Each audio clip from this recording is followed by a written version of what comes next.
What's up, everyone? Shaquille Mahjoudi here for CBS Sports, and you know who this is. He is the UFC's number 7 ranked UFC light heavyweight contender, fighting Jamahal Hill in the main event of the first ever UFC Baku this Saturday. Khalil Rountree Jr., how are you, sir? Oh, I'm doing pretty well, man. Thanks for having me on today. Thank you for doing this. Now, before we talk about the Jamahal Hill fight, the state of the light heavyweight division, I think it's fair for me to say that Khalil Rountree Jr. might be the pound for pound best prankster in the UFC. We've seen it from Tough all the way to the UFC embedded vlogs. What is the best prank that Khalil Rountree has ever pulled off? The best prank. I think right now the Bigfoot one definitely that one takes the award for sure. What was the aftermath like once your buddies sort of like sobered up and understood what he had just experienced? Yeah, we talked about it we still bring it up every time we see him in the gym or we still give him crap for it. But yeah, it was definitely memorable. That was a good one. Speaking of good ones, I think the expectation from the fans is that we're gearing up for a pretty exciting main event. You know, two of light heavyweights' best strikers in you and Jamahal Hill.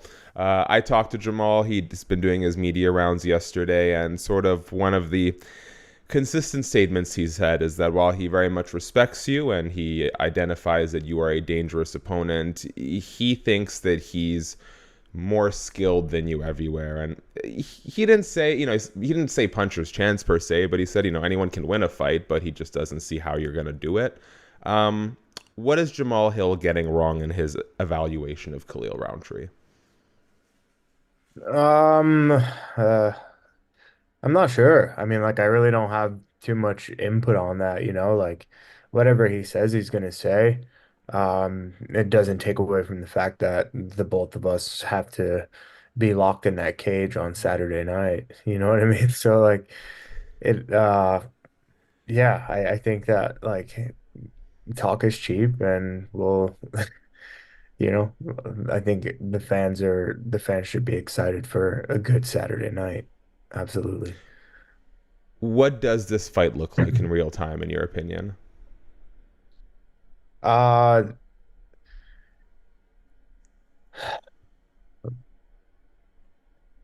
I mean, I think it's pretty self-explanatory, like you have like people know what my style is like.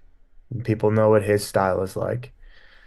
And I think it's pretty easy to kind of imagine what this fight's gonna look like. The both of us are heavy punchers. He's a former champion. I just put up great rounds against Alex. I didn't get the victory, but I put up great rounds against Alex, and I'm only getting better. So, I mean, like, it's you like I don't know. People know my style. They know what to expect every time I go in there and fight. And people who watch Jamal fight, I think know what to expect and they've seen the best of him. So, I think people can use their imagination, put those two together, and kind of imagine what this fight's going to look like on Saturday. Speaking of the Poetan fight, I think in a lot of people's estimations, you really outperformed their expectations of you heading into that fight, cleanly winning those first 2 rounds against Alex. Can you sort of compare and contrast what sort of like confidence you're walking into this fight with relative to going into the fight against the champ last time, having had that experience? I think just the experience that I gained in that last fight was really big for me. I had to go through uh I had to go through hell for that loss. You know what I mean? Like I was willing to give it all so that I could get the victory. And although I didn't, I went through hell. And so I think it I think I came out of that stronger. I think I came out of that fight uh smarter after watching it over and over and kind of realizing some mistakes that I made that, I things that I went back and fixed. And then spent time working on just becoming a better overall mixed martial artist, not just striker, but just everywhere. So, um, yeah, I think that it just helped elevate me to realize that there's still some climbing to do, and Mhm. and so I got to work, you know. Would you be willing to share why you think it is that that fight against Poatan started getting away from you in the third and fourth rounds?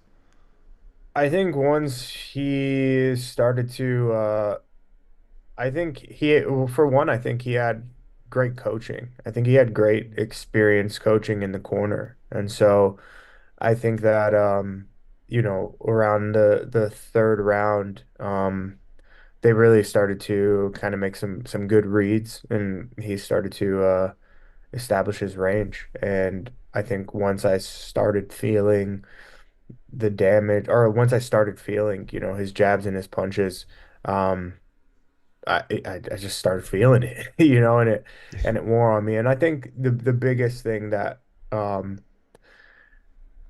the biggest thing that I learned is that coming out for the fourth round, I remember my coach, saying something along the lines of like, 10 minutes, like, 10 minutes, like stay in there. And I just took it the wrong way. I took it as like, 10 minutes, like I can sell out. I Mm. didn't necessarily um, you know, do things in a smart way. I kind of went out there and bit down on my mouth guard in the fourth round instead of playing it smart and knowing that I was up 2 rounds. So it was just my first time being in a 5 round Sure. fight, and dealing with the emotions of it being a title. Um, all on top of, obviously having to experience the power that Alex had. So um, yeah, there was a few different factors.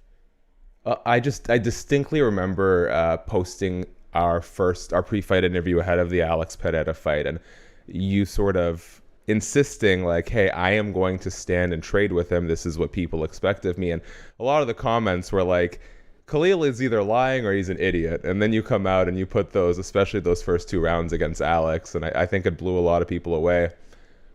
What's going through your mind head between like rounds two and three? Is it like just cool, calm, calculated, focused? Are you enthusiastic about how well this is going? Like, how are you processing things at the height of that success?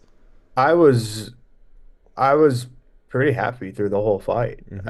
I remember just being full of joy, even in some of the worst moments, Mm. Um, it was there was a lot of that fight that was like a dream come true. Like, one, I was fighting Alex. Two, I was fighting for a title. Three, I had, won the first 2 rounds, and I felt great about it. So there was just there was a lot of positivity. Even going into the fourth round, knowing that I'd taken some damage in the third, I was never discouraged. And even until the last punch that he put me down with, I just wasn't discouraged. I was in it to win it. And that was my mindset all the way until the fight was over. Khalil, did you profusely apologize to your mom after the Andrew Sanchez fight for telling her to shut up mid fight in your corner? Yeah, yeah, definitely. Yeah, we had a long It's a tense moment. I understand. I'm not blaming you for it. Yeah, yeah, I gave her a really heartfelt apology. Yeah, I did a few things, and after that fight we just agreed that my mom wouldn't come to any more fights. She's not at any of the fights anymore. No, no, my mom doesn't Oh, come to fights, and she doesn't watch until, she knows the result. after the fact. Oh, I think that's fair. It's not. I know Marab's mom doesn't watch the fights either. Yeah. It's a hard position for a parent to be in. Yeah, yeah, it's fair. Okay. On the way out here, and for anyone who's more interested in doing a deep dive, I know that the BBC did a really great feature on this, but I always put out a fan Q&A, and some people were wondering about your body transformation after you were inspired the Ultimate Fighter, dropping over 100 pounds, getting yoked, becoming a top 10 UFC light heavyweight. Can you give me three quick practical tips that worked for you on your way down from 300 pounds to where you are now? Yeah, absolutely. I'd say number one, stay out of the middle aisles going into the grocery Mm, store. Two, if you can't pronounce the ingredients on the back, then you probably shouldn't be eating it.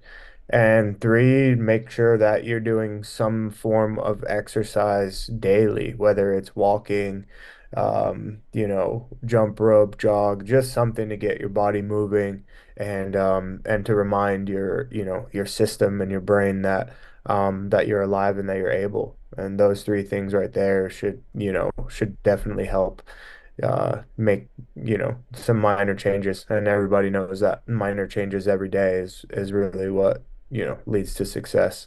um and that would be like simple right off the top of the head Khalil, advice.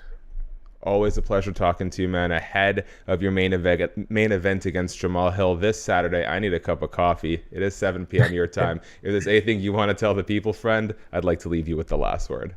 Yeah, just thanks for supporting, thanks for rooting, and tune in on Saturday night. It's going to be, or Saturday afternoon, I think it is for most of the world. So just tune in on Saturday, and it's going to be a good one.